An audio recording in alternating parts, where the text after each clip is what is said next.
So far we've taken a look at how to represent decimal values and how to represent signed values in binary. So the next natural thing we want to discuss a bit about is floating point numbers. I'm going to divide this up into a few different pieces so that it's a bit easier to understand each of the individual components.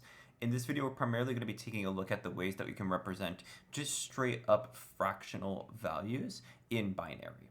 So I want to talk about values like, 0.25, for example. If I wanted to represent 0.25 in binary, how would I go about doing something like that, right?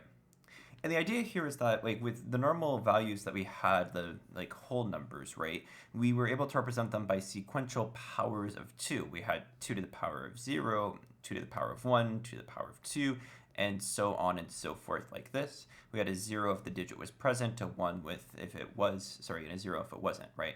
So that was the idea that we could use to represent these values. Now on the decimal side, with the actual fractional component, what we can do is a similar type of idea. We can represent each digit as a power of -1. And the reason why this works is because when you take a look at negative powers, they just do 1 over the power of 2, right? So in this case, it would be 1 over 2 to the power of 1. This one right here would be 1 over 2 to the power of 2, right? And these create fractional components, right? 0.5, 0.25. And the idea is that if we were to sum all of these together, we would end up with the fractional piece of a number, right? So that's the general idea of what we're going to try to be doing. Now, how do we actually do the conversion itself? Let's talk a bit about it. Let me just clear this. There we go. So suppose that you wanted to convert 0.25 into binary. How would you do it? Well, with a whole integer value, what we were doing was we were dividing the number continually by 2 until we had gotten all of the possible binary digits that we could. And the idea was that as we divided by 2, we kept track of the modulus or remainder, and that remainder was telling us whether the digit was a part of the binary number or not.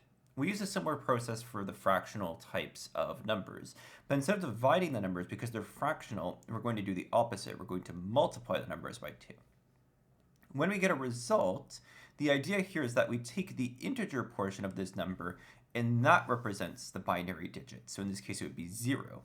We then take the fractional portion of it, and we use it for the next multiplication. So 0.5 gets multiplied by 2. That gives us 1.0, the value 1 here. And then 1 we drop, and we only take the fractional component, which is 0. 0 multiplied by 2 equals 0. No matter what we do, we always get a 0. So that gives us our fractional value. In this case, it is 0, 1, 0, 0, so on and so forth, right? And this makes a lot of sense because, as I said, these represent negative powers of 2. This is 2 to the power of -1. This is 2 to the power of -2. The only thing that's included, that gives us 1 over 2 squared, which is equal to 0.25. So that checks out. That looks good, right? So this is really great. This seems to work pretty well for us. However, there's something that we need to be aware of with this, and it's that we can't always represent a number completely precisely, right? So suppose you have the number 0.6. You want to try to convert this into binary. You can go about that same process, right? So 0.6 multiplied by 2 equals 1.2. So in this case, the binary digit is a 1. We drop the 1 and just take the 0.2.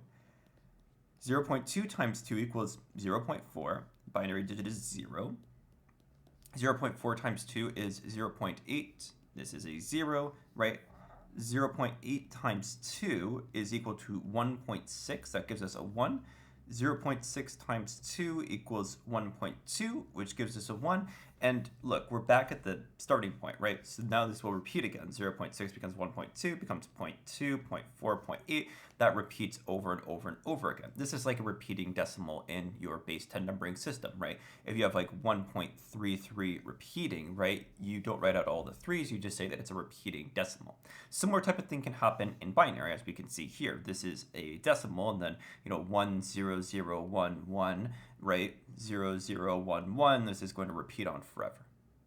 So you could see that in this sort of situation here, we would have to decide how many binary digits we want to use to represent this number. Similar to, these types of decimal values in binary, and even more similar to like irrational numbers, where if you have like pi, you have to decide how many digits of pi you want to represent to get the optimal level of precision for your application, right? So this is something that we need to be careful of, is this idea of decimals that have this repeating portion to them. So this is one thing that we're gonna be careful of as we're looking at these types of numbers. So this gives you an idea of how to represent these fractional numbers. Now, the main question that may still be in your mind is, what if we were to take a look at, an integer and a fractional component, say a number like 1.25, for example. Well, this requires a little bit more of an interesting approach. We're going to have to be able to represent two different pieces of a number, right?